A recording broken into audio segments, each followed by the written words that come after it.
Bueno, buenas tardes a todos. Somos ya cerca de 35 personas presentes en esta charla, este nuevo ciclo de charlas que tenemos para hablar de Europa, de sus pueblos y sus culturas que son las fundacionales en Europa. Nuevamente el gran gusto de tener a nuestra gran amiga, la Magdalena Mervilá, dando esta charla. Tuvimos un ciclo de 4 charlas hace un par de semanas, las revoluciones a través de la historia. Les recomiendo a todos verlas, están en el Facebook y en el YouTube del colegio. Eh, Han llegado comentarios muy lindos. Hoy día la Magdalena me reenvió el comentario precioso de una alumna nuestra, así que Mariana, no puedo dejar de mencionarte, gracias por tu correo, es enriquecedor, sé que está por ahí ella, así que... O sea, Mariana, me sacaste lágrimas a mí. Sí, así que gracias por ese mensaje y por tantos otros que han llegado. Así que habiendo dicho eso, mira, ahí se ríe la Mariana. Habiendo dicho eso, Maida, te dejo a ti. Un honor tenerte aquí nuevamente. Muchas gracias. Todo tuyo. Muchas gracias, John. Como siempre, un placer estar en el Lincoln. Bueno, no físicamente, esperamos poder volver físicamente. No había nada que me gustara más que tener a mis niños, que de hecho fue un gran desafío para mí hacer clase en el colegio, pero durante largo tiempo estuve haciéndoles clase y tengo todavía entrañables amigos con quien seguimos, que fueron alumnos míos en el Lincoln y que seguimos muy contactados para la vida. Así que el colegio yo lo tengo en el corazón. No soy exalumna, pero un poco como que sí, ya a esta altura siento como que el Lincoln lo tengo absolutamente en mi alma. Y hoy día vamos a irnos a un tema nada que ver. La vez pasada hicimos un ciclo muy relacionado con política y ahora vamos a viajar en la escultura y probablemente en uno de los temas que más me fascinan. Como pueden ver, estoy aquí con mi cruz celta, como corresponde, para hablar de este mundo celta. Y lo primero que vamos a partir comentando es que cuando pensamos en los celtas, pensamos siempre en la música celta, en de alguna manera esta cultura celta que la relacionamos con el mundo de las Islas Británicas, con la música, podríamos decir, un poco así como New Age, que apareció principalmente desde los años 70 en adelante, 70, 80, con mucho auge en los 90, principalmente pensando de alguna manera en algunos grupos en particular, pero pensamos en gaita, y cuando digo esta música celta que se popularizó, en particular hay grupos como Clannad, que es una banda de los años 70,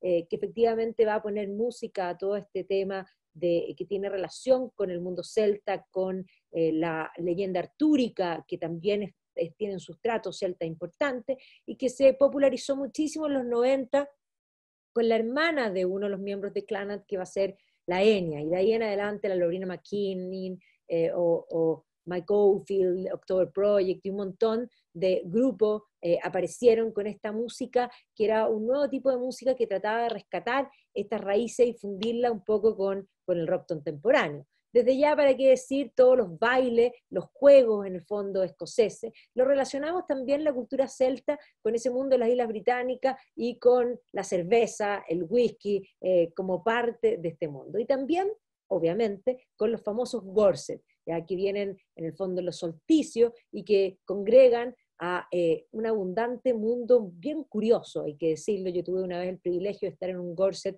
en Stonehenge, y es un espectáculo, hay que decir, o sea, es como casi lo mismo que a mí me tocó estar en Canadá para el estreno de las primeras partes de la Guerra de las Galaxias, y es parecido, así con estas carpas, con gente disfrazada en el fondo para presenciar un algo que en realidad no es ni pagano, porque es una invención moderna de lo que podría haber sido alguna vez algún ritual.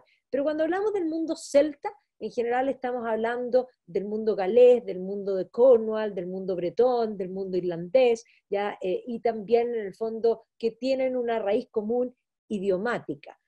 Básicamente el gaélico es una lengua que aún existe, que lo podemos encontrar principalmente en Bretaña, sobre todo en Gales, donde más vivo está, en las Hebridas Altas en Escocia.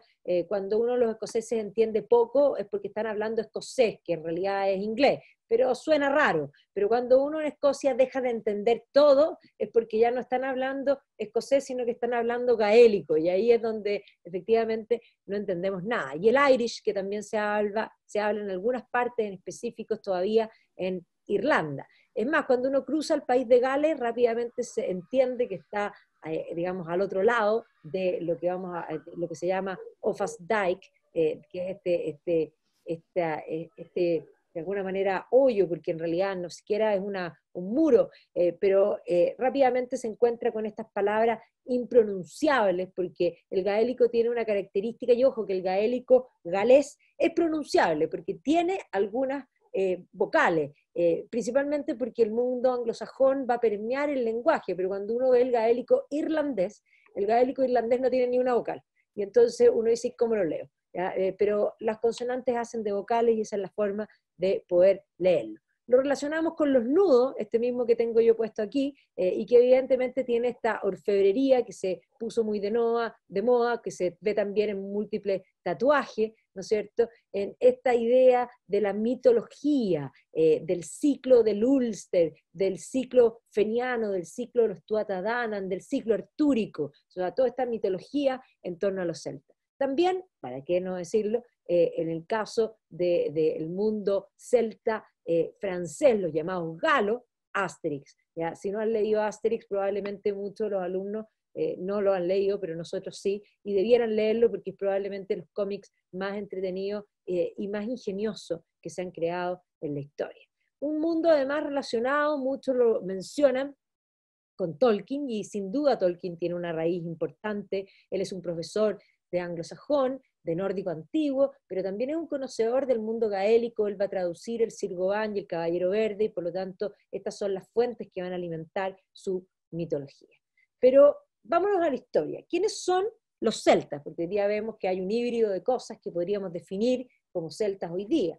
Pero los celtas es un pueblo que va a habitar gran parte de lo que es Europa central, las Islas Británicas desde ya, pero nos encontramos con pueblos celtas tan lejanos como en Turquía, o sea, la zona de la Galatia también en el fondo es una zona que es celta.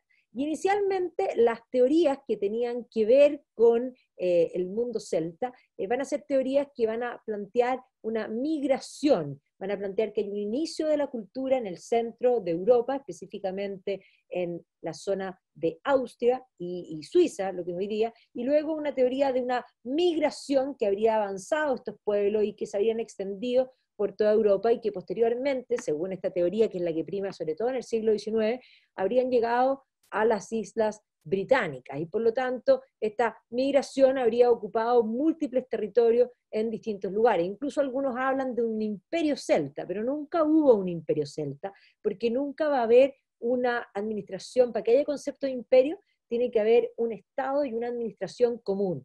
Y esto, de alguna forma, van a ser tribus que van a tener cosas en común, como el lenguaje, como la orfebrería y como ciertas visiones de mundo, los dioses van a ser ese lugar común, pero no va a haber una administración común, así que es tremendamente errado hablar del imperio celta. Ahora, lo primero que sabemos de ello, lo sabemos por los griegos los van a llamar Keltoi, y de ahí viene el nombre de Celts, celtas, ¿ya? Y que evidentemente hablan de esos que vivían más allá de Marsilia, es decir, de Marsella hacia adelante, o sea, el territorio francés. ¿Ya? Los que están más allá de las columnas de Hércules, dice Heródoto, el último pueblo de Europa, situado hacia el ocaso, o sea, donde se pone el sol. Ahora, ya posteriormente los romanos, y específicamente César, porque Julio César va a conquistar la Galia y va a escribir su conquista sobre la Galia, y va a llamar a este pueblo que habitaba en este territorio, que antes era llamado Keltoi por los griegos, los va a llamar galos. Por lo tanto, los galos, los Keltoi, estamos hablando del mismo pueblo. Strabo, de hecho, es el que ya finalmente usa galo y Celt o Keltoi como sinónimo. Y entonces nos vamos a encontrar con las primeras teorías de la historiografía respecto a este pueblo, y aquí aparece este historiador que se llama Paul Reinecke, y él va a ser el que va a encontrar un hallazgo precisamente aquí, en este lugar, en Austria, que se llama Hallstatt. En la mayoría de los libros, si uno encuentra libros del siglo XIX, siempre se habla de la primera fase de los pueblos celta como la cultura de Hallstatt, y posteriormente una segunda fase del mundo celta como una cultura aquí en Suiza que se llama Latén, ¿ya? Y esos serían los dos primeros enclaves, y esta es la teoría que va a tener esa idea de que hubo una migración. Esto es Hallstatt hoy día, y la verdad es que esto es Hallstatt cuando se hicieron los hallazgos, que se ve exactamente igual, o sea, aquí no pasó el tiempo, solo que la foto es en colores. ¿Y qué es lo que van a encontrar? Bueno, aquí van a encontrar una serie de tumbas individuales, en este cementerio de Hallstatt, con una cierta orfebrería bastante dedicada, que va a llamar muchísimo la atención de una cultura distinta. Y efectivamente se van a dar cuenta que hubo digamos, un enclave humano, urbano, importante en este lugar, de gente que vivía, digamos, con mucha abundancia económica, en torno a minas de sal. Y uno dice, bueno, pero la sal no es un bien tan preciado. A ver, momento. La sal es un bien inmensamente preciado cuando uno piensa que el mundo no existía el refrigerador, ¿ya? Y en el mundo sin refrigerador, la sal es lo que permite la sobrevivencia. Y efectivamente se van a dedicar a la explotación de estas minas de sal y van a alcanzar una abundancia económica desde este lugar en Austria. Entonces se encontraron orfebrerías de este tipo, que muestran una sofisticación, porque esto estamos hablando de una cultura muy temprana, o sea, mucho tiempo antes de Cristo, y estamos hablando incluso de una cultura que la podemos situar anterior a las pirámides de Egipto, por lo tanto es, digamos, una sofisticación importante que no se habían imaginado para lo que es el mundo europeo. ¿Ya? El arte siempre muestra ese nivel de sofisticación, y lo que más va a llamar la atención es que se van a encontrar, por ejemplo, collares de ámbar. Y me dice que importa el collar de ámbar. Bueno, pero es que no hay ámbar en esa zona. Y por lo tanto esto significa que estamos hablando en un periodo súper temprano de la historia, donde hay un comercio importante. El ámbar se encuentra principalmente hacia lo que son las repúblicas bálticas, o sea, Polonia y en el fondo Lituania, Letonia, Estonia, desde ahí viene el ámbar. Y por lo tanto el que haya cuentas de ámbar y collares de ámbar en estos hallazgos demuestra de que habían rutas comerciales. Y además se encuentra una serie de orfebrería que muestra una cultura no solo sofisticada, sino que jerárquica, ¿ya? Jerárquica, que además, en el momento que encuentran esto, tiene tumbas individuales. En general, en todas las culturas se inician con tumbas que son colectivas, y en el momento en que las culturas alcanzan una cierta identidad y una jerarquía, comienzan a existir tumbas individuales para realzar a aquellas personas que son consideradas jerárquicamente importantes. Aquí estos son brazaletes que de alguna forma son signos visibles de mayor importancia. Entonces, además se va a encontrar una serie de, digamos, de estatuillas, y esto es lo más interesante, porque esto lo vamos a ver en todas las culturas celtas, no solamente aquí en Hallstatt, empuñaduras individuales para las espadas. O sea, todas las espadas tienen empuñaduras distintas, lo que muestra que hay un sentido del individualismo y de la identidad. Entonces, estos hallazgos que además van a combinar y van a empezar a estudiarse, esta cultura del Hallstatt, que además se encuentran muchísimos calderos, estos calderos que son considerados una de las cosas fundamentales en las creencias, en el fondo celta, que se van a hallar aquí y después se van a cruzar con otros hallazgos de otros lugares. Entonces, efectivamente, sofisticación en el trabajo de los metales. Y junto con esta cultura de Hallstatt, aquí está Hallstatt, se va a encontrar en este lugar, que se llama Höneburg, se va a encontrar una tumba particular, y es más, aquí hay un hillfort, es decir, hay una pequeña colina, y sobre esta pequeña colina se encuentra una serie de hallazgos que muestra hoy día que ahí habría habido alguna vez un fuerte. ¿Ya? Hoy día prácticamente no hay nada, esto es lo que habría habido en el pasado. Hoy día se ha reconstruido algo que lo hicieron prácticamente ahí, ayer, digamos, pero aquí hay un centro arqueológico muy importante que está investigando y que ha encontrado incluso joyas de gran sofisticación, mucho oro.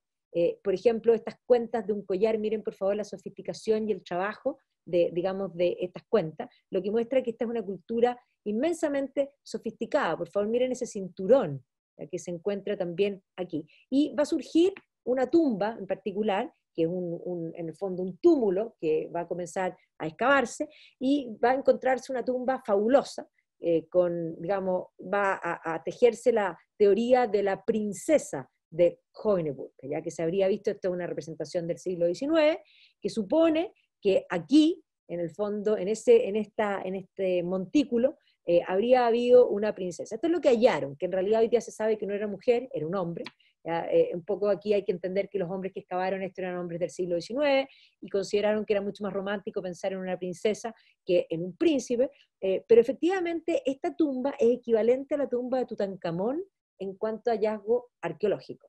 Y en cuanto a la riqueza de las cosas que encontraron, o sea, desde los zapatos, o sea, los zapatos eran zapatos de cuero con incrustaciones de oro, el cuero terminó desapareciendo, pero las incrustaciones quedaron y son de una sofisticación no menor.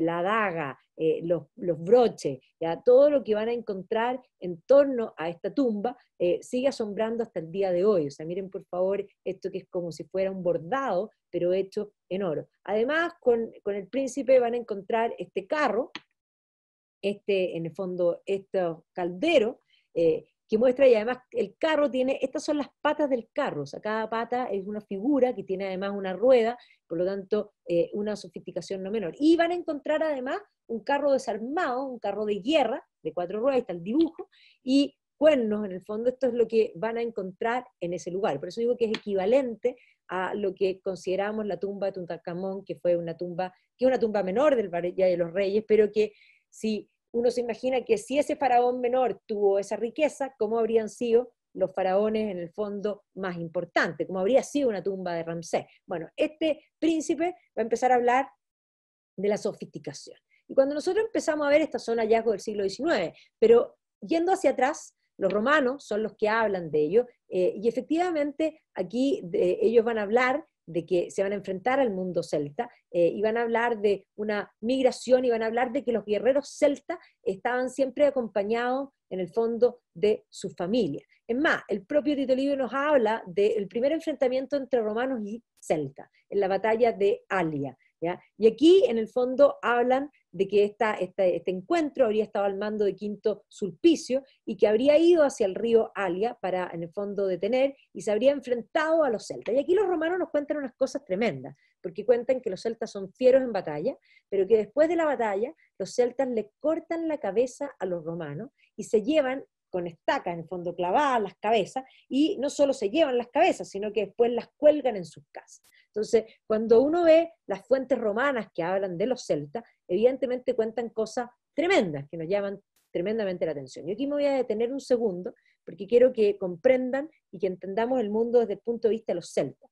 Los celtas creen que el alma reside en la cabeza. Y es más, ellos piensan que si uno vence a un enemigo y si uno se lleva la cabeza del enemigo, uno se apodera del alma de ese enemigo y por lo tanto uno consigue tener en el fondo un talismán contra ese enemigo. Y esa es la razón por la que coleccionaban literalmente cabezas. Las fuentes romanas incluso hablan que en algún minuto los celtas atacaron y atacaron incluso a, digamos, a unas hombres importantes dentro del ejército romano, y que le habrían no solo cortado la cabeza, sino que habrían vaciado el cráneo, y que luego en el cráneo habrían servido algún tipo de bebida y habrían hecho, podríamos decir, brindado, usando el cráneo de vaso. Y evidentemente esto a los romanos les va a llamar muchísimo, muchísimo la atención. Entonces, desde ya, el mundo celta va a ser un mundo exógeno, un mundo distinto al mundo romano, y además los celtas van a terminar, Breno en particular, va a terminar saqueando la ciudad de Roma, y aquí vemos el momento en que Breno de alguna manera dice que tienen que pagarle lo que, en peso en oro, lo que está en esta balanza, pero además él pone la mano diciendo que pesa más el otro lado para que le pongan más oro, va a saquear Roma y va a poner a Roma en el fondo en una situación bastante compleja. O sea, los celtas, el primer encuentro entre los romanos y los celtas va a ser un encuentro donde los romanos van a marcar la diferencia de lo que es ser romano, ser civilizado, y por otro lado se van a ver humillados por, en el fondo, este avance de Breno, el bárbaro. Aquí vemos películas de los años 50 que muestran este Breno el bárbaro, y aquí también esto es una representación del siglo XIX, ahí viene Breno, bigotudo, para mostrar la diferencia con los romanos, y evidentemente estas pobres romanas que van a terminar bastante mal.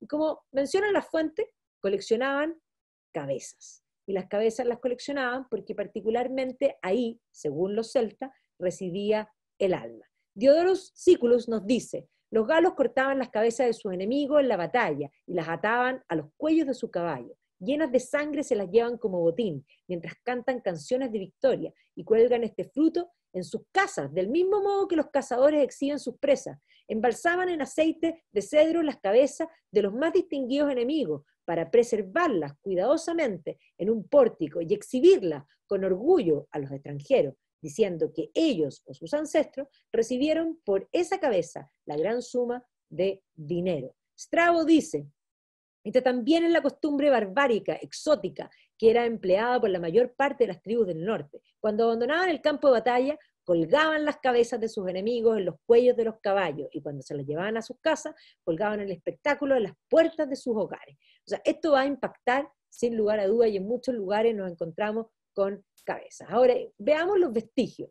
Este es el llamado príncipe de Glarenberg, que se encontró esta escultura, y que además se encontró junto con, porque las tumbas, entendamos que los celtas creen en la vida después de la vida, y por lo tanto las tumbas tienen muchas cosas que se supone que necesita la persona para la otra vida. Y por lo tanto, aquí vemos en el fondo esta tumba que habría sido así, acompañada de cosas. Y aquí vemos representaciones, no solamente el príncipe, que vuelvo atrás, que usa este gorro como de orejas tipo Mickey Mouse, como pueden ver aquí, ¿no es cierto? Aquí lo vemos en esta otra estela que también tiene las mismas orejas. Esta representación vemos que tienen bigote, y efectivamente los romanos en el fondo van a hablar de la diferencia entre el romano afeitado y el galo bigotudo, literalmente. Otra característica, miren aquí, no solo tiene el bigote, que está claro, sino que tiene una cosa en el cuello. Aquí también tiene como un cordón grande amarrado en el cuello. Bueno, ¿qué es eso? Eso se llama un torque. Y ahí vamos a ver que los celtas creen en la cultura, en el fondo, jerarquizada, y se ponen estos torques en el cuello, que en el fondo, mientras más gordo el torque, significa que la persona es más importante. Y eso lo vamos a ir viendo a lo largo de la charla. Pero así se habría visto una tumba celta. Y en estos lugares, bueno, se han encontrado muchas cosas. En este lugar que yo les planteé, en Hoeneburg, se ha excavado y se han encontrado muchas cosas. Ahora, de Hallstatt, que fue el primer hallazgo, que ya sorprendió al mundo en el finales del siglo XIX, se va a hacer un segundo hallazgo aquí, en Suiza, que se llama la Ten. Y efectivamente, en un momento, un lago en Suiza va a bajar, digamos, el nivel, y este es el momento en que el lago está bastante bajo, y debido a que baja el nivel, un lugar donde habría habido un puente, comienzan a encontrarse una serie de cosas que pareciera ser un lugar ritual, donde desde un puente tiraban las cosas así, al lago, en ofrecimiento probablemente a los dioses. Este es el lago hoy día, o sea, subió de nivel nuevamente, eso fue un momento que justo bajó, y por eso pudieron hacer el hallazgo. Y aquí se van a encontrar también muchísimas tumbas, y esto es parte del repositorio de todo lo que hallaron en ese lago, que es una cosa impresionante, que supone una serie de aldeas en este lugar que habrían sido así. Hoy día uno visita la TEN, visita el museo y visita estas aldeas que están hechas ayer, que no tienen nada que ver con el mundo celta, sino que son recreaciones de cómo se habrían visto. Y otra vez nos encontramos con espadas, todas con empuñaduras diferentes, ¿ya? Con una serie, estos son los dibujos que se hicieron en el momento que se hizo el hallazgo, pero este es el hallazgo, este es el arte que se llama el arte de la TEN, que es un arte aún más sofisticado, y por lo tanto se supone que es un periodo posterior al periodo de Hallstatt, y nos encontramos con escudos como este, ¿ya? Con este tipo de ornamentación, estos son broches, ¿ya? Un poco para que se hagan una idea, y viendo el arte uno se da cuenta del nivel de sofisticación, los círculos, que va a ser unas cosas que vamos a ver constantemente, y además yelmo, estatuilla, aquí también broche, carros, ¿ya? Se van a encontrar en este hallazgo. Tácito dice que el modo que tenían los celtas de pelear eran en estos carros, ¿ya? Y que de hecho manejaban los carros y que hacían un ruido tremendo para confundir a las tropas romanas, y además después vamos a ver que usaban unos instrumentos musicales para hacer en el campo de batalla, para mostrarse incluso más fieros. Pero aquí en la TEN, miren lo que se encuentra. O sea, cuando uno ve estas cosas, uno siempre piensa que el mundo actual es mejor que el anterior, pero cuando uno ve esta sofisticación en el arte, uno se da cuenta que esta gente era inmensamente inteligente y que por lo tanto tenían una visión de mundo para explicar las distintas cosas que los mismos romanos consideran tan terribles. Tenía eso una explicación. Miren por favor estas fuentes de aceite, la orfebrería, y estos son los torques. Esto es lo que usaban en el cuello, ¿ya? Y efectivamente esta coronación del torque demuestra la importancia de, digamos, la persona que la usa. Aquí ven otro que tiene distinto, el sentido de la individualidad es algo que está súper marcado. Y aquí se va a encontrar una de las joyas más importantes del mundo celta, que se conoce como el caldero de Gundrestrum. ¿Ya? El caldero de Gundrestrum aquí se ve bastante grande, pero en realidad es como si fuera como un bol de ensalada. Imagínense así como cuando uno hace lechuga para el asado. Bueno, ese es el porte del caldero de Gundrestrum, es bastante pequeño.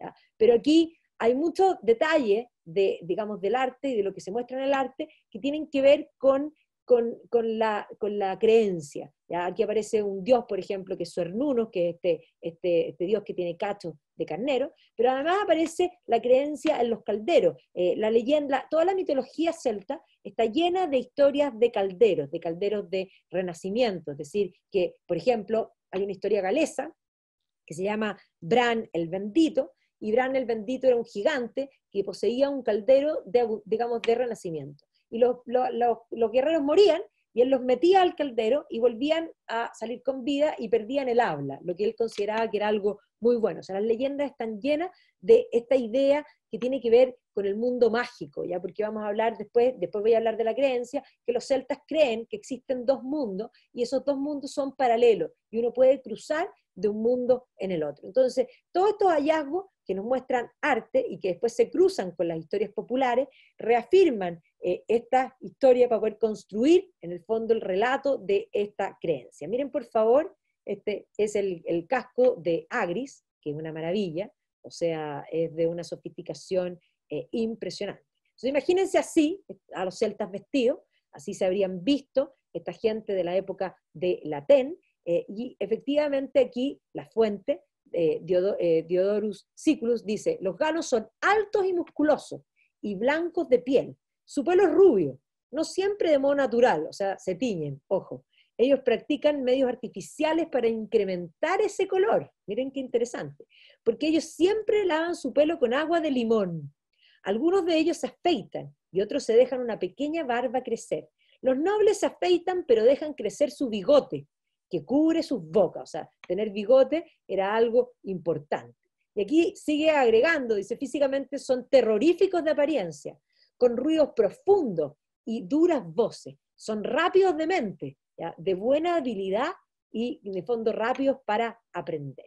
Estos instrumentos se han encontrado en distintos lugares, y estos instrumentos, que tienen una forma de animal, es lo que los celtas usaban en el campo de batalla, una especie como de tutruca larga, ¿sí? Que hace un ruido bastante profundo, y lo tocaban precisamente en el campo de batalla para asustar básicamente a los enemigos.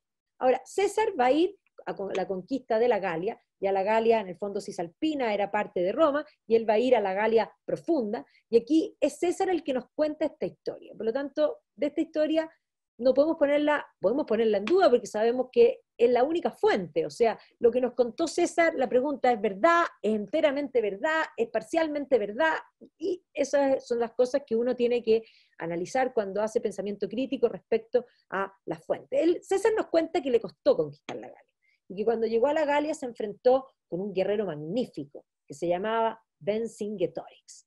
Y que Vercingetorix, que era un joven líder fantástico, logró vencer a las tropas romanas, y finalmente se encerró, en el fondo, en una colina, en un fuerte, y los romanos tuvieron que rodearlo, y finalmente Vercingetorix fue vencido, pero que habría sido un digno, en el fondo, luchador en contra de los romanos.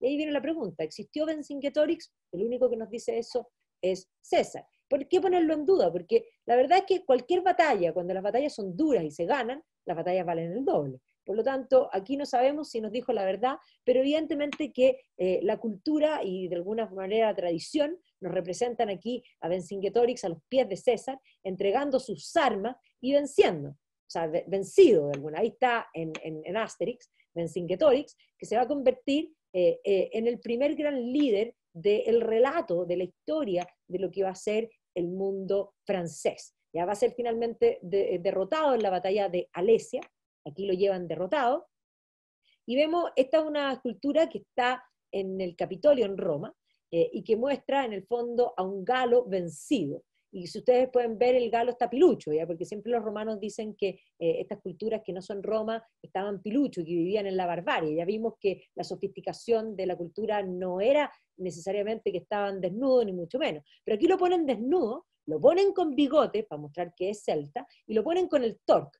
O sea, pilucho pero con torque, ¿ya? O sea, evidentemente esto es política, esto es mostrar en el fondo al vencido, herido, pero mostrarlo digno, ¿ya? Para poder enfatizar el triunfo romano. Y ahí está Vercingetorix, que evidentemente se es considerado, los franceses lo recuerdan, hicieron una gran escultura que se puso en Alesia, y hay hay varias películas, incluso hay una con Christopher Lambert, que hizo de Highlander y hace de Vercingetorix, también le encanta ese tipo de cosas. Y así aparecen en Bélgica otros personajes como Ambriorix, ¿ya? Que también en el fondo van a hacerle collera de alguna forma a los romanos. Pero la verdad es que los galos, los celtas de Francia, van a ser ocupados por los romanos. Y por lo tanto se van a romanizar. Y aquí ustedes ven a un celta romanizado. ¿Y cómo? ¿Por qué yo sé que es un celta? Está afeitado, no tiene bigote, no tiene ropa de celta, pero fíjense en el cuello. ¿Qué tiene en el cuello? Tiene un torque, ¿ya? Es decir, es un galo romanizado. Y evidentemente que esto que yo he mencionado, la primera historiografía se va a comenzar a hacer durante el siglo XVIII, y va a ser este personaje, que es Edward Louis, el que va a plantear esta teoría de que habrían partido de alguna manera aquí, en esta zona, y que se habrían en el fondo emigrado debido a que básicamente la riqueza no era suficiente y por lo tanto buscaban otros lugares para extenderse. Y esta teoría de la migración desde Hallstatt hacia el continente y hacia las Islas Británicas es la que va a primar durante toda la historiografía y hasta ayer. Y cuando digo hasta ayer, les digo que hasta hace menos de 10 años, ¿ya? Eso es ayer, en términos historiográficos. Y básicamente lo que va a surgir es que hoy día la historia trabaja con la ciencia y se combina con la genética. Y por lo tanto, una de las cosas que han hecho, este libro en particular, aquí hay varios libros que puse, pero en particular este libro revolucionó la historia de los celtas. Este libro se llama The Origin of the British People. ¿Y qué es lo que hace este libro? Este libro usa la genética para poder determinar, en el fondo, la composición de Britania, digamos, de los habitantes de Inglaterra hoy día. Digamos, del Reino Unido en general, no de solamente Inglaterra. Y lo primero que se van a sorprender es que lo vikingo, que lo vamos a ver en 2 clases más, es genético. O sea, hay un gen vikingo. Es más, dentro del gen vikingo, el colorín es vikingo.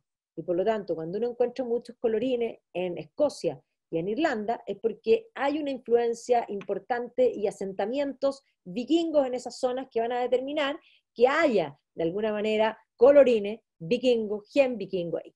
Pero los celtas no es genético. Este hallazgo va a revolucionar, porque efectivamente cuando uno hablaba con la gente de Gales, los galeses dicen, no, yo soy racialmente, genéticamente celta. Y es más, los bretones decían, yo soy celta. Los gallegos decían, yo soy celta. ¿Ya? Y se sentían étnicamente distintos. Pero no es una etnia. No tiene nada que ver con sangre. Tiene que ver con algo cultural, lingüístico. Y entonces, efectivamente, esta teoría además va a demostrar otras cosas más, no solamente va a demostrar eso, sino que ciertos hallazgos que se van a hacer en Inglaterra van a destruir la teoría de la migración porque se van a encontrar un montón de cosas que son anteriores a Hallstatt, digamos a Latén y a Hallstatt. Y específicamente esto va a hacer que los estudiosos del siglo XX vinculen los celtas con todo lo que son los monumentos megalíticos. O sea, esa cultura megalítica de la época de piedra ya eran culturalmente celtas y probablemente hablaban un lenguaje que era cercano al gaélico. Y usaban el mar, por eso pongo este barquito aquí, este es un barquito que es una, digamos, un barquito de adorno, pero es del tesoro de Irlanda, que muestra en el fondo a esta cultura que básicamente es esto.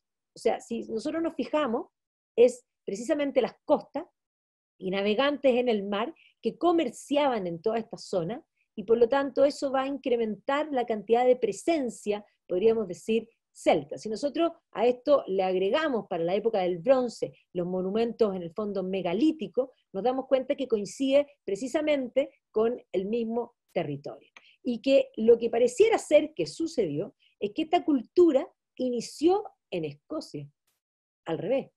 Y de Escocia, del norte de Escocia, fue bajando por Inglaterra y fue bajando al continente, en el fondo, junto con podríamos decir, en el momento en que se producen los deshielos, o sea, de los cazadores recolectores, en algún minuto se va a generar un idioma gaélico que va a generar un comercio común y una cultura común. Y por eso nos encontramos con círculos de piedra. Stonehenge es el más emblemático, pero no es el primario. Stonehenge es relativamente tardío en relación a los círculos de piedra de las Islas Británicas, lo que muestra que los círculos del norte son primeros, pero sin duda es el más, podríamos decir, monumental. Ahí estoy yo con mis niños cuando eran chiquititos, ahora ya no me pescan. Pero nos encontramos además con vestigios como este. Este es el caballo de Uffington, ¿ya? Que está en la zona de Wiltshire, y que efectivamente es un caballo perfecto y que también data de este periodo. Y nos encontramos con Hillfort, estos puertos que están arriba de los distintos lugares, estos enclaves en distintos lugares de las Islas Británicas. ¿Ya? Aquí también hay esto es la Salisbury Hill, esto es donde escribe en el fondo Peter Gabriel su canción, ¿ya? Es precisamente este Hillfort celta. Y nos encontramos con monumentos megalíticos en distintas partes. En Gales, la cantidad de dólmenes, que son tumbas fúnebres, ya son los primeros intentos de tumbas individuales, ya está lleno. Y luego nos vamos a encontrar con este tipo de tumbas, que son en el fondo lo que se llaman tumbas de paso. ¿Ya? Estos son en el fondo los túmulos. ¿Ya? Y básicamente vamos a ver que más allá del muro de Adriano, es decir, en Escocia, nos encontramos con una cantidad de círculos de piedra, y si nos vamos a las islas más allá de Escocia, las Islas Orcadas, las Islas Shetland, nos encontramos con centros monumentales que hoy día se están investigando y que habrían sido básicamente algo así. Aquí está el círculo de Stannis, el círculo de Brogar, ahí estoy yo en el círculo de Stannis y de Brogar, y además encuentran una aldea que se llama Skarabrae, que es lo más cercano a los hobbits que uno se puede imaginar, pero estos hobbits son anteriores a las pirámides de Egipto, ojo, y tienen una aldea que está literalmente bajo tierra, y uno dice, esta gente era inmensamente inteligente porque en las Islas Orcadas no hay árboles, en las Islas Orcadas no hay ni un árbol, excepto en la capital, que es Kirkwall, pero el resto no hay árboles porque el viento es tanto que los árboles no pueden echar raíces. Entonces, en un lugar tan ventoso, eran tan inteligentes que decidieron hacer sus casas, en el fondo, en hoyos, porque ahí podían vivir, en el fondo, bien. Esto es Skarabrae, ya que efectivamente es un hallazgo arqueológico impresionante y uno de los lugares más fascinantes que uno puede visitar. Y por lo tanto, en todas estas islas, así habría sido las casas de Skarabrae, ¿ya? Esto es hoy día, pero un poco para que uno nos imaginemos, y también construcciones como los Brog, también, que ya les voy a mostrar algunos, aparecen aquí. En las Islas Hebridas, al otro lado de Escocia, nos encontramos, por ejemplo, con las piedras de Callanash, ¿ya? Y en muchos lugares está lleno de estos círculos de piedra, algunos más grandes, otros más chicos. Los Brog son estos. Este es el Brog más importante que está en las Islas Shetland, que es el que está más completo, y que en el fondo son, fortalezas para defenderse. Adentro, en el fondo, se encerraban y tenían, en el fondo, para defenderse, que se habría visto algo así. O sea, es como una especie de castillo en un mundo anterior a las pirámides de Egipto. Ojo. Entonces uno dice, wow. Y nos encontramos con este tipo de diseño de círculo y con este tipo de casas que habrían existido, y particularmente aquí vemos, por ejemplo, las tumbas de paso, que son tumbas monumentales gigantes. En Irlanda hay varias de estas, y que evidentemente van a inspirar a ideas posteriores, esto ya es el cristianismo celta, que van a aparecer después. Y entonces, en las Islas Británicas comienzan a aparecer hallazgos que tienen harta similitud. Por ejemplo, esto se va a encontrar en el parque de Battersea, en Londres. Y va a ser un hallazgo increíble porque decir, bueno, ¿qué hace un escudo de la TEN aquí? Pero lo más impresionante es que cuando hacen el carbono 14, este escudo es anterior a todo lo que está en Suiza. Y entonces, evidentemente, eso hace que vuelvan a estudiar todo lo anterior, porque esto reescribe la historia. Y por eso la historia siempre se está reescribiendo. Ojo, esto, porque vamos a hablar de los vikingos después, este es también es parte del tesoro de Battersea, y este es el único casco con cachos encontrado en toda la historia. Después vamos a hablar que los vikingos no tenían cascos con cachos, ¿ya? Pero este es un casco celta que tiene cachos. Y aquí nos vamos a encontrar con lo mismo, con las espadas que tienen empuñaduras distintas, con escudos individuales también distintos. Miren aquí, por favor, todas las empuñaduras distintas de cada una de estas espadas, con, en el fondo, estos instrumentos para la guerra, con carros, con Torque. Esto es parte del Museo de Irlanda. En Irlanda hay el mejor tesoro de los celtas, está en Irlanda. Por favor, miren este Torque. ¿Ya? Esto muestra la importancia, con en el fondo estos broches que posteriormente, si nosotros pensamos, esto nos lleva a la idea del mundo escocés. Bueno, precisamente los escoceses van a tener estos broches que van a venir del mundo celta. Esto se encontró en Gales, esto es en el fondo, pero esto es como, podríamos decir, como un chal bastante rígido, como pueden imaginarse, de una mujer importante. Y además van a encontrar moneda y una cultura inmensamente sofisticada y más temprana de lo que estaba antes. Bueno, este mundo británico, en torno a las piedras, que es el mundo celta ya, es un mundo gaélico, un mundo que habla gaélico, es el mundo de los druidas. Y es un mundo que sí, hacían sacrificios humanos. Tenemos certeza de que eso es así, principalmente porque en Irlanda, en los llamados bog, que son en el fondo en Irlanda hay una parte donde está lleno de turba, y en esa parte que hay turba se produce en el fondo esta especie de lago, pero debido a la turba, debajo de esto no hay oxígeno. Y eso permite que hayan hecho un hallazgo que se llaman, en el fondo, los personajes, los cuerpos de los bog, ¿ya? Y ahí se encontró un montón de cuerpos de personas que fueron sacrificios humanos, ¿ya? Y que además nos dicen muchas cosas, incluso esos cuerpos, también están en el Museo Arqueológico de Irlanda. Pero, entre otras cosas, cuando uno ve esa mano, por ejemplo, uno ve que el sacrificio no era sacrificado un alguien que trabajaba, las manos son manos que están con las uñas bien hechas, podríamos decir, y por lo tanto, probablemente era un privilegio el ser sacrificado. Vimos que César conquista la Galia, intenta conquistar Inglaterra, pero no va a ser él el que conquista Inglaterra, no conquista Britania, sino que va a ser finalmente en el reinado de Claudio, el emperador Claudio, que va a iniciar la conquista de Britania. Los habitantes celtas de las islas que hoy día llamamos británicas se autodenominaban, eran celtas y se autodenominaban Britons. Y los Britons van a ser invadidos por los romanos. Y los romanos van a llegar romanamente. ¿Y cómo es llegar romanamente? Eso lo vamos a ver en la próxima clase.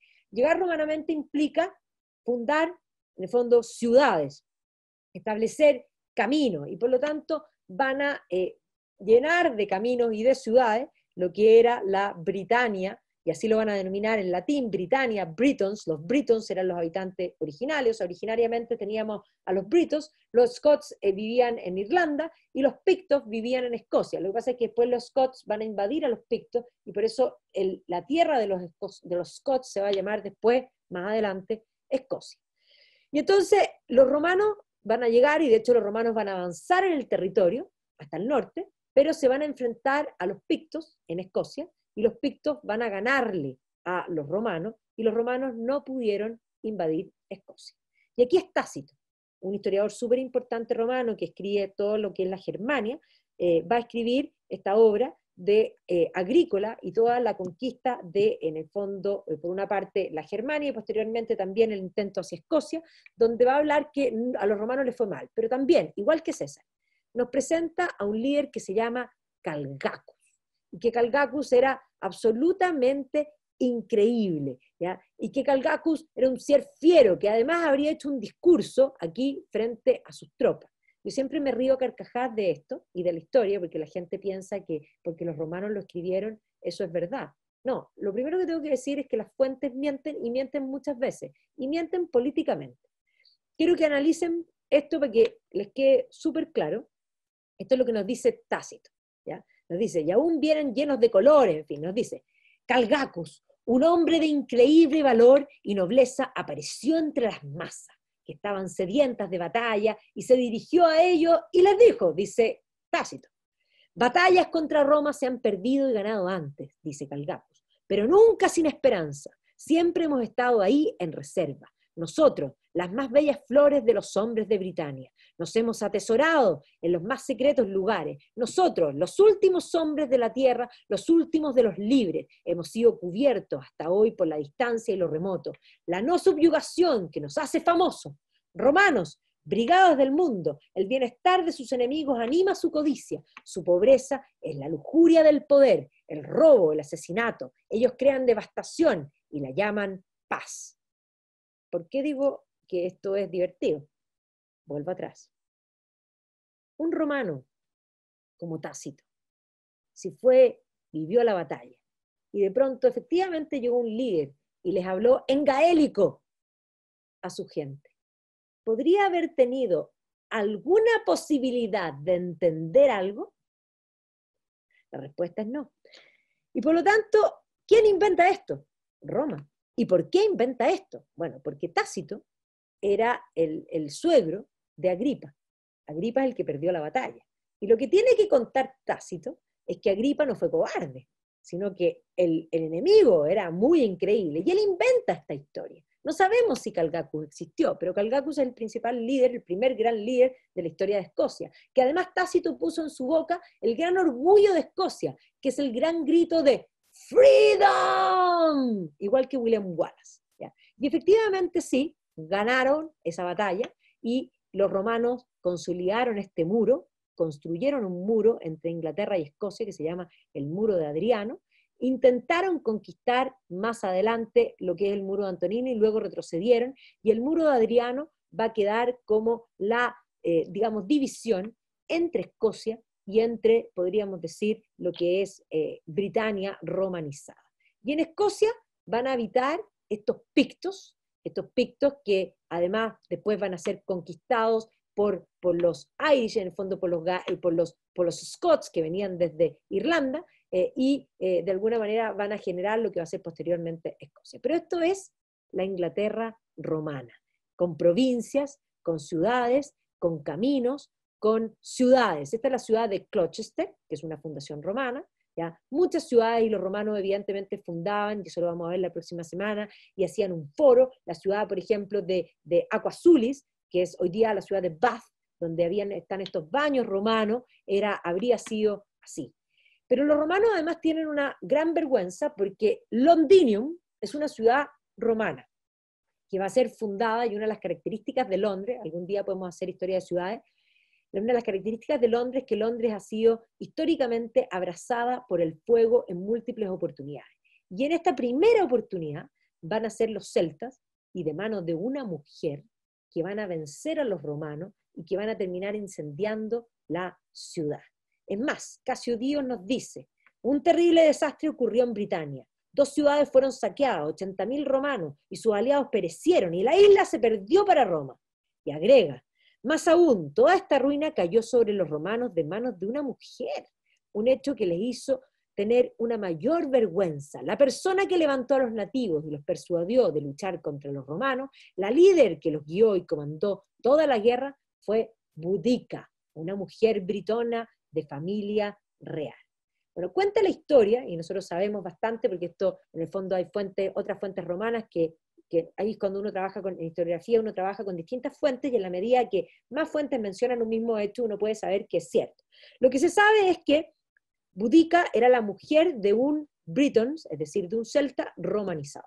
Los romanos aceptaban que los señores Britons mantuvieran en el fondo sus tierras y que pudieran seguir viviendo dentro de Roma. Roma era un imperio que permite la incorporación de distintas gentes. Pero cuando muere su marido, los romanos tenían la ley de que no podían heredar, y menos si era en este caso ahí, hacia mujeres, y le quieren quitar sus territorios. Ella se niega, se enfrenta, van a violar a sus hijas, y entonces ella va a levantar a los Britons en contra de los romanos. Esta es una escultura que está frente al Parlamento británico, que tiene a Boudica, y Boudica va a terminar quemando literalmente la ciudad de Londres, y varias ciudades más, Colchester y otras más, también las va a quemar. Hoy día, con todo el tema de género, Boudica se ha convertido en un hit.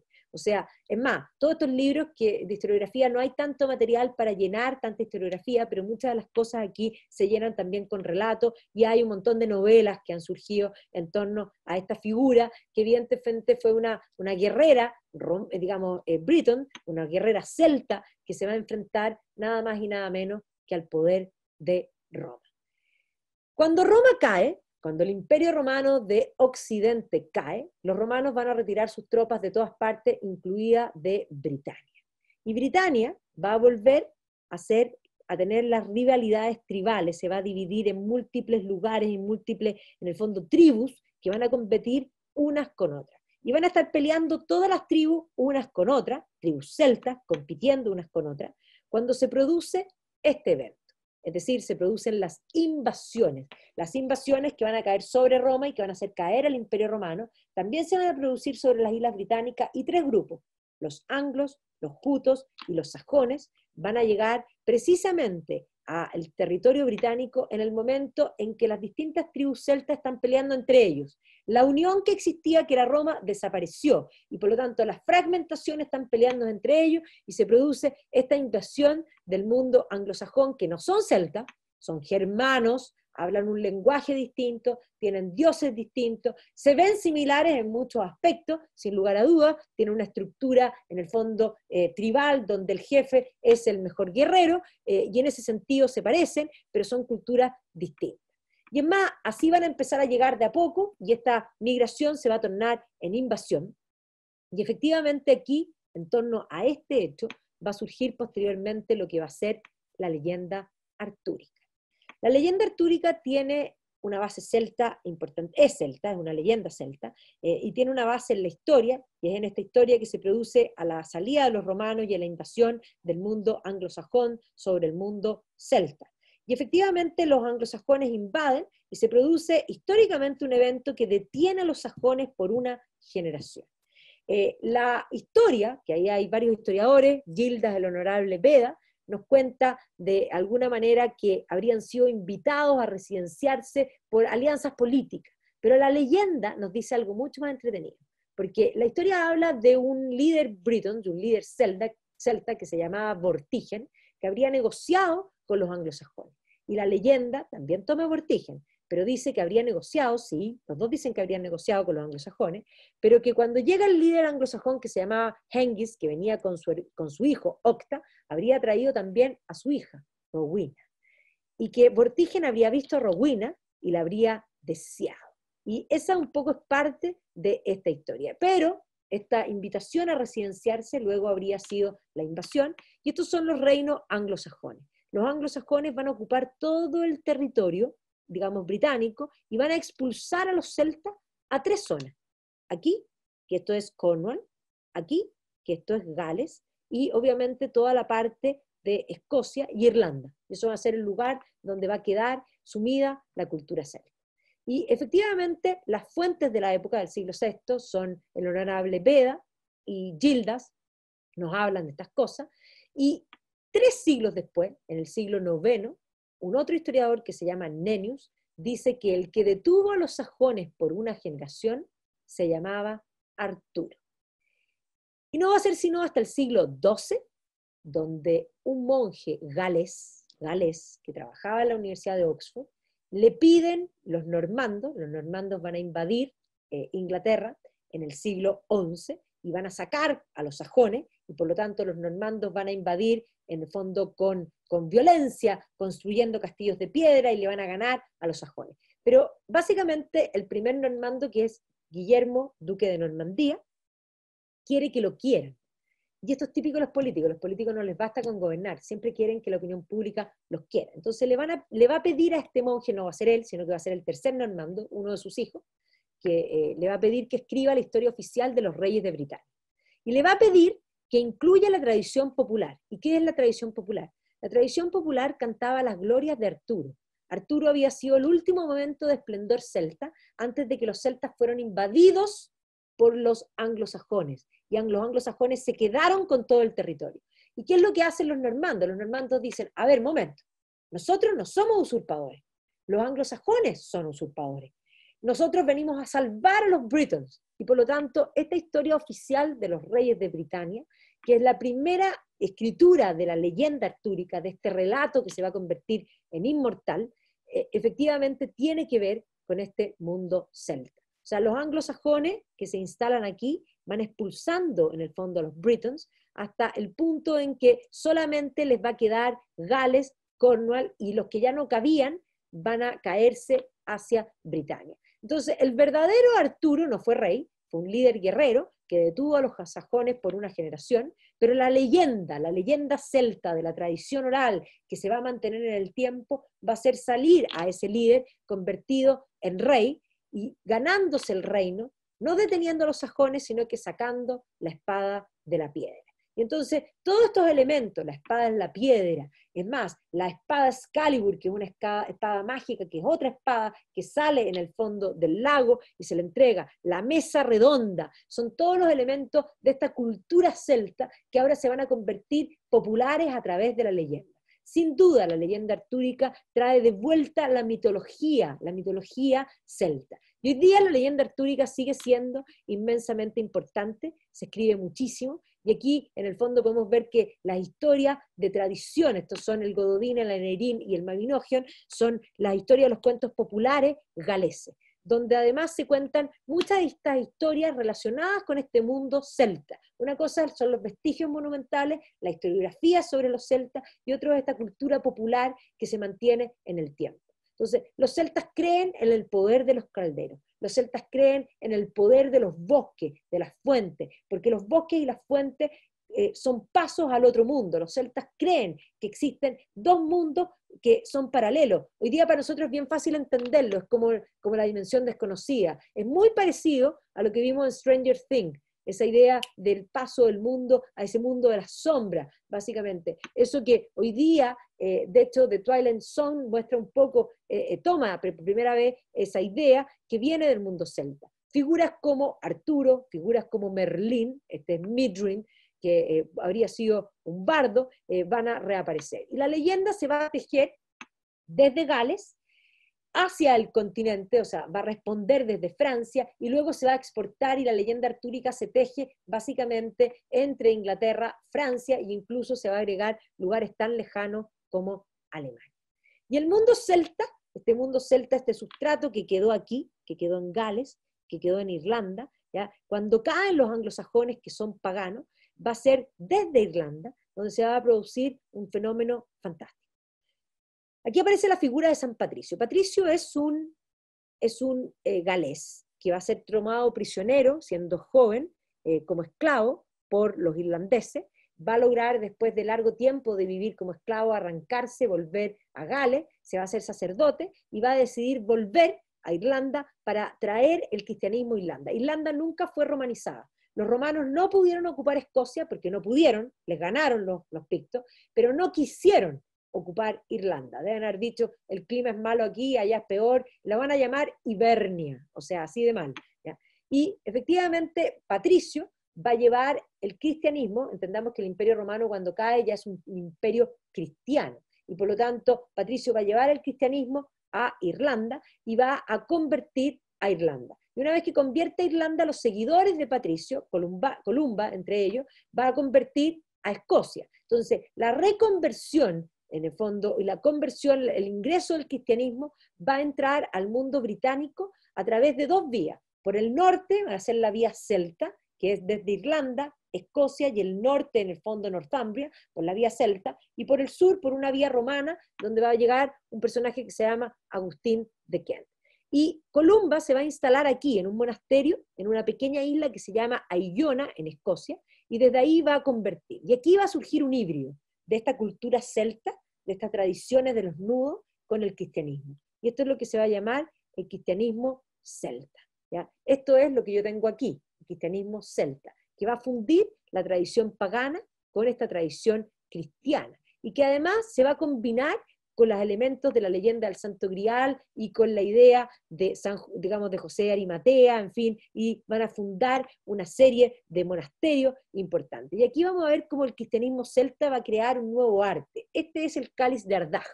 Y aquí vemos claramente la tradición celta de la orfebrería que habíamos visto en Latén y que habíamos visto en esta cosa convertida ahora al cristianismo. En el siglo VI, básicamente en la temprana Edad Media, en Escocia y en Irlanda, sobre todo en Irlanda, Irlanda era el país donde va a haber mayor cantidad de manuscritos en la temprana Edad Media. Era el centro intelectual del comienzo de la Edad Media. El lugar con mayor intelectualidad, con mayor cantidad de monasterios, el lugar, digamos, más excelso. Y aquí se va a dar esta cultura que es este cristianismo celta, que además se va a combinar con la leyenda artúrica y va a crear, y va a tomar una nueva leyenda, y por eso pongo el cáliz de Ardagh, porque se va a crear la leyenda del Santo Grial. O sea, la leyenda del Santo Grial es una leyenda cristiana que toma la tradición pagana celta y que, igual que el cáliz de Ardagh, igual que esta cruz, que es un círculo con una cruz, va a fundir en el fondo la tradición pagana con el cristianismo. Entonces, desde este mundo celta y desde las tradiciones del mundo celta, esta es la figura de Bran, el bendito, va a aparecer, por ejemplo, en la isla de Iona. San Columba van a crear estos monjes que venían de un monasterio en Irlanda que se llamaba Kells, van a crear este libro, que es el manuscrito más lindo jamás creado, que se llama el libro de Kells. El libro de Kells hoy día está en el Trinity College de Irlanda, de Dublin, y este es el libro del Kells. Y aquí vemos cómo el cristianismo toma la tradición de los nudos celta y cómo de alguna manera funde este arte pagano y ahora lo convierte, lo reinventa y lo hace cristiano. Entonces aquí vemos los nudos celtas, pero aquí están los 4 evangelistas, los tetramorfos, como se denominan, ¿ya? Y aquí vemos cómo este es un libro, es una Biblia para el ritual, para la liturgia que los monjes usaban, pero miren por favor los detalles, los nudos celtas, ¿ya? Que están convertidos en el siglo VI desde estos monjes irlandeses en la maravilla más impresionante. Y aquí vemos cómo lo ecléctico de dos culturas que se combinan generan algo incluso superior. Incluso en Irlanda los monjes van a inventar una tipografía. Esta es la tipografía, que es una tipografía entera en baja, que compite con lo que es la tipografía posteriormente gótica, que se va a inventar mucho más tarde. Ahora, estos monjes van a llegar no solamente a Escocia, sino que desde Escocia un seguidor de Columbano, San Aidan, se va a instalar en este lugar, que está en la abadía de Lindisfarne. Y la abadía de Lindisfarne la vamos a volver a mencionar en 2 clases más, porque este es el primer lugar que va a ser atacado por los vikingos en el año 793. Aquí se inicia la era vikinga. Aquí llegó Ragnar Lothbrok. Aquí saqueó Ragnar Lothbrok. Ahí estoy yo con un grupo que visitamos la abadía, y aquí se produce los evangelios de Lindisfarne, que es un libro muy parecido al libro de Kells. Aquí pueden ver que tiene las mismas, en el fondo, tipografía, el mismo movimiento que se expresa, en el fondo, en este arte tan particular celta cristiano. Y ahí por eso podemos decir que pasamos del mundo celta pagano a un mundo celta cristiano, que además toma a la figura de San Patricio, que toma a la figura, en el fondo, de la corriente herética del Santo Grial, y que la hace suyo, y que además lo funde con esa tradición de la leyenda artúrica. Este lugar, que está en Cornwall, es magnífico, fantástico. Alguna vez, John, podríamos organizar un viaje de estudio con tus niños para el viaje artúrico, y yo los llevo a este lugar que se llama Tintagel, que está en las costas de Cornwall, y que son acantilados sobre el mar. Y en este lugar habría, según la leyenda, nacido el rey Arturo, ¿ya? En una fortaleza inexpugnable, porque Arturo básicamente habría nacido por un artificio que hizo el mago Merlín. El mago Merlín habría apoyado a Uther Pendragon. Uther Pendragon se habría enamorado de la señora del señor de Cornwall, que se llamaba Igraine, y el señor de Cornwall se llamaba Patrick. Sir Patrick era el señor de Cornwall. Y Patrick se va a ir indignado porque le miraron a la mujer en un banquete, y se va a ir y va a estallar la guerra. Pero Uther no puede pensar en nada más, y solamente puede pensar en querer tener a esa mujer. Y entonces Merlín le va a decir, perfecto, yo voy a arreglar las cosas. Tú vas a estar con ella, y van a ser un niño, y ese niño va a ser mío. Y Uther le dice lo que tú quieras. Y entonces Merlín usa su magia y convierte a Uther Pendragon, le da la forma física de Patrick de Gaulois. Y Patrick de Gaulois tenía este castillo inexpugnable, que queda poco, hoy día queda solo este pórtico, pero evidentemente hay un acantilado y luego hay un puente en una fortaleza inexpugnable. Y eso es lo que uno ve en este lugar, la fortaleza inexpugnable. Y efectivamente, Uther Pendragon, con la forma de Patrick de Gaulois, va a entrar y va a estar con Igraine, y Igraine va a quedar embarazada, tal y cual como había dicho Merlín, y posteriormente Patrick de Gaulois muere. Y Uther se casa con Igraine. Pero pasó el tiempo, pasaron los 9 meses, y Merlín viene a buscar lo que es suyo, pero ahora ese niño nació en el matrimonio, y por lo tanto robarse a la guagua va a ser algo muy difícil. Y Merlín va a entrar al castillo, va a robar a la guagua, y va a huir por esas cuevas que están abajo. Este castillo es un castillo muy posterior. Sí, es un castillo que data posteriormente, pero es el que sitúa la leyenda como el lugar. Y evidentemente sabemos que no es verdad, pero cuando uno conoce la leyenda y está ahí, es un lugar mágico. ¿Ya? Es un lugar inmensamente mágico donde se puede, en el fondo, contar esta historia. Y así nos encontramos no solo con ese lugar, pero por ejemplo en Winchester está la Mesa Redonda, ¿ya? Y hay tantos lugares vinculados con la leyenda artúrica. Esto es Escocia, pero la colina frente al castillo de Escocia se llama el Asiento de Arturo. La leyenda artúrica está repartida por toda Inglaterra, así que si alguna vez hacemos la ruta artúrica, tenemos que recorrer prácticamente Inglaterra entera.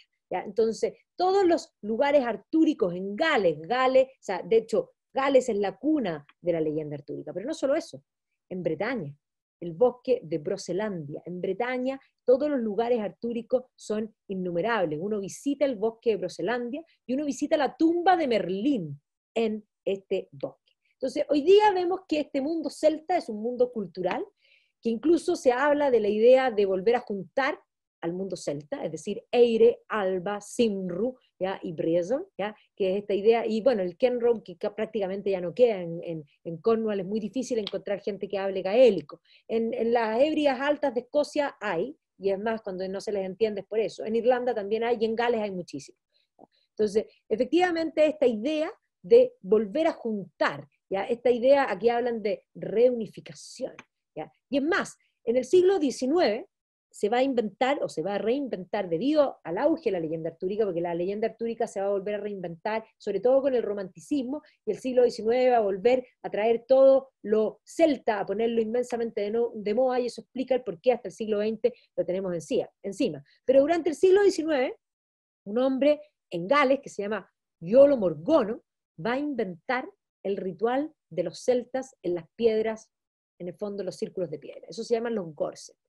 Y los Gorset hoy día se celebran todos los años en los solsticios, y cuando uno visita para el solsticio Stonehenge se encuentra con este espectáculo. Incluso está este personaje que está todos los años, que él dice que es el rey Arturo, así que hay de todo, como digo yo, en la viña del Señor, ¿ya? Que efectivamente se encuentra y se presenta como parte de este ancestro. Pero los Gorset no tienen más data, digamos, el Gorset como lo entendemos hoy día, es una invención de un hombre genial en el siglo XIX que se llama Iolo Morgono, que dijo haber encontrado unas piedras, en el fondo, que tienen como una especie de runa, que según él son un lenguaje celta, porque los celtas no escribían, tampoco los vikingos escribían, y por lo tanto ese lenguaje, él, según él lo interpreta, y dice haber entendido, haber conocido esto, y inventa un ritual, y se hace millonario, by the way, entre otras cosas. Entonces, el mundo de los celtas es un mundo bastante vasto, un mundo que va desde lo pagano hacia lo cristiano y que constituye gran parte del etos, podríamos decir, de la tradición popular que se gesta en estas islas británicas. Y que si bien hay celtas en muchas partes, es una cultura, es un modo de ser que tiene un arte particular y un lenguaje que es un lenguaje que no es indoeuropeo, es un lenguaje distinto, ¿ya? Y por lo tanto uno de los autores que a mí me encanta es Barry Cunliffe, que es extraordinario, es un profesor de la Universidad de Oxford, aquí escribió una very short introduction, pero tiene varios libros, también ha escrito sobre los druidas y sobre, en el fondo, cómo estos híbridos. Otro autor que es importante, bueno, la Nora Chadwick tiene varias cosas, y hoy día hay muchísimas cosas, en el fondo está, aquí dice tal y cual, los celtas atlánticos, gente antigua o invención moderna, y ese es un poco el punto. Entonces, aquí están libros esenciales como este, que cambió toda la historia de los celtas. Y yo recomiendo varios documentales. A mí me encanta este historiador, que en realidad es un arqueólogo, que se llama Niall Oliver. Él es escocés, es de Glasgow, tiene un acento tremendamente escocés, y tiene esta History of the Ancient Britain, que es precisamente de este mundo ancestral, de estos cazadores recolectores que crearon esta cultura megalítica, que luego se va a convertir en el sustrato de lo que vamos a llamar los celtas. ¿Ya? Y tiene también, junto a la Alice Roberts, este documental que se llama The Celts, que es muy bueno. Y hay uno que es como de los años 90, que es, en el fondo toma también toda la tradición, podríamos decir literaria, porque eso es lo que es la leyenda artúrica, y la mezcla con las historias, y además usan la música de Enya. ¿Ya? O sea, hay un poco para darle ese dato. Voy a dejar de compartir para que me puedan hacer preguntas y espero no haberlos aburrido, porque este es un mundo muy vasto para resumir en una sola clase, pero tenemos un sustrato inicial para lo que va a constituirse, porque la próxima semana vamos a ver a los romanos como pueblo, después vamos a ver a los vikingos, y finalmente vamos a ver cómo todas estas cosas se mezclan, hay más pueblos por supuesto, pero vamos a ver eso, cómo esto se mezcla y se forma nuestra cultura occidental. Y ahí vamos a hacer un barrido de Occidente desde el pasado hasta lo más cercano al hoy día. Preguntas, aquí hay una. ¿Qué es de verdadero que tiene la leyenda del Santo Grial? Ese es un tema muy mío, porque yo hice mi tesis sobre la leyenda del Santo Grial. De verdadero hay bastante poco, es una invención literaria. Hay que decir que el primero en escribir literariamente sobre la leyenda del Grial es un francés que va a escribir en la ciudad de Provence, no es la región de Provence, no es el sur de Francia, sino que es una ciudad que está muy cerca de París que se llama Provence, ya Provence. Y ahí en la corte de María, de Champaña, básicamente, va a estar este autor que se llama Chrétien de Troyes. Chrétien de Troyes es uno de los autores más importantes en todo lo que es nutrir a la leyenda artúrica. Y él va a escribir una historia que se llama Perceval o El cuento del Grial. Y esa es una historia que él toma, digamos, de un documento que está en una leyenda galesa que se llama el Peredur. ¿Ya? Y el Peredur es una leyenda galesa que básicamente la historia entre el cuento del Grial de Perceval y Peredur son exactamente la misma. Y es una leyenda pagana. Y por lo tanto, la versión de Chrétien de Troyes todavía es pagana. Y él habla de este personaje, este caballero del rey Arturo, que se llama Perceval, que era un diamante en bruto, pero era más bruto que diamante, o sea, era absolutamente un torpe que va a ir puliéndose, porque la leyenda del Grial es también un tratado de caballería, cómo formar a un caballero, y qué implica la caballería. Estamos hablando del siglo XII, un siglo que está empapado de caballería. Entonces, la historia de Perceval es básicamente la historia de un hombre que se va puliendo y que va entrando en la institución de la caballería. Y en un momento de la historia, él llega a un castillo donde hay un rey herido, y el rey herido está herido y la tierra está yerma, y aparece un cortejo que trae una lanza, que sale sangre de la punta de la lanza, y ve un plato gigante que es más cercano a un caldero celta, es más, él tenía que haber hecho dos preguntas que no hace, y las preguntas que él tiene en su mente era ¿por qué sangra la lanza? ¿Y a quién sirve el grial? Y la historia de Chrétien de Troyes nos dice que Perceval ve la lanza que sangra y un grial. Usa artículo indefinido. Eso quiere decir que hay más griales. Ahora, Chrétien de Troyes se muere sin terminar esa historia, porque además la historia después está llena de aventuras. Ese relato tiene dos historias paralelas, la historia de Perceval y la historia de Gauvain, que van contando capítulo por capítulo una con otra. Pero va a venir otro autor que se llama Robert de Borron, que toma la historia que hizo Chrétien de Troyes y que retrocede esa historia en el tiempo. Y escribe 3 libros. Un primer libro que se llama José de Arimatea, un segundo libro que se llama, en el fondo, Didot Perceval, y un tercer libro que se va a llamar, en el fondo, Merlín. Y eso es, que es un tercer libro que no nos interesa en este caso. Pero en el primer libro, en el José de Arimatea, él retrocede en el tiempo y se va a la época de Jesús.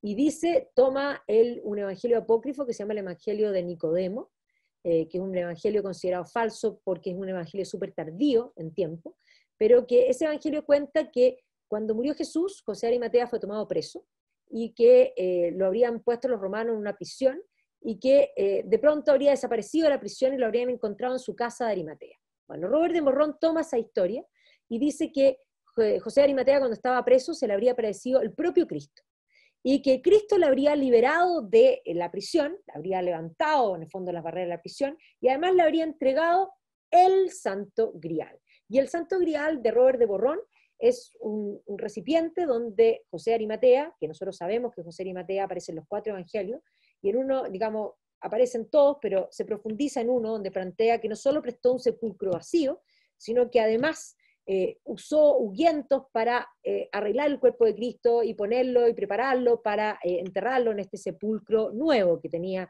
José de Arimatea. Y entonces habría sido el recipiente donde José de Arimatea habría recogido la sangre de Cristo, y por eso la acepción del Santo Grial es también el concepto de sangral, sangre real, ¿ya? Y que habría recogido la sangre de Cristo en este recipiente, y que luego habría sido el recipiente que Cristo usó en la última cena.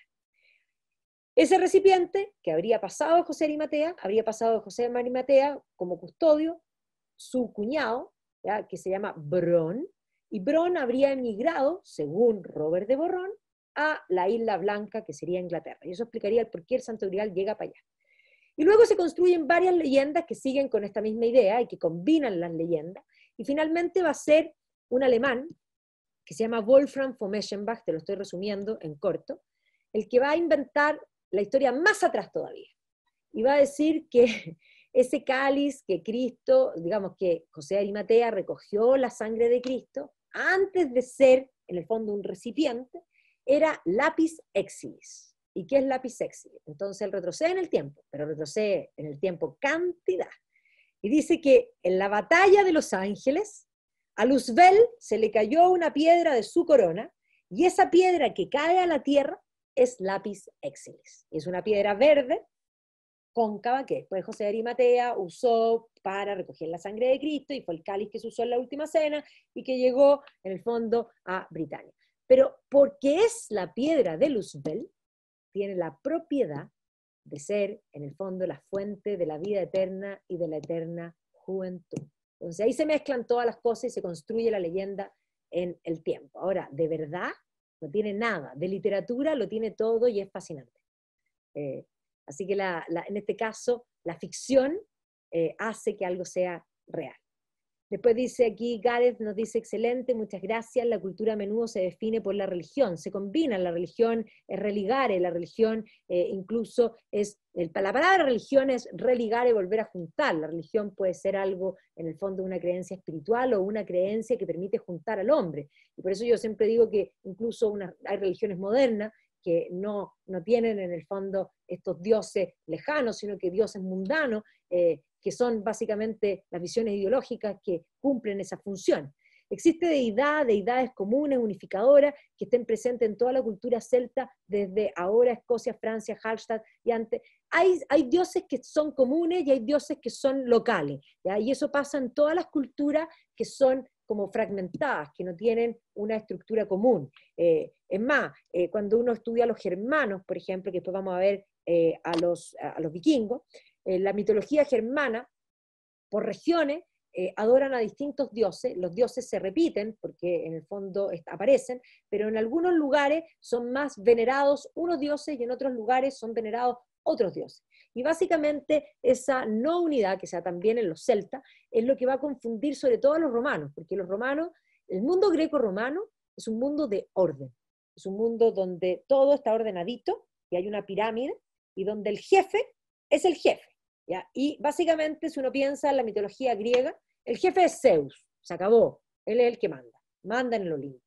Y debajo están, cada dios tienen sus funciones. Por lo tanto, la mitología celta como la mitología germana no tienen ese orden, sino que es un caos. Los dioses cumplen distintas funciones y son venerados en distintos lugares. Entonces, hay dioses que son comunes, pero hay dioses que son específicos de ciertas zonas. Y además, ciertos ciclos de mitología se dan solamente en algunos lugares. Yo diría que incluso en el tiempo, siendo que la leyenda artúrica no es una mitología ancestral, pero es lo que llama, el propio Joseph Campbell lo llama mitología creativa, termina siendo tal vez la mitología más unificadora del mundo celta, un mundo que ya ha perdido su identidad y lo permite recuperar, o más bien reinventar o inventar una nueva identidad.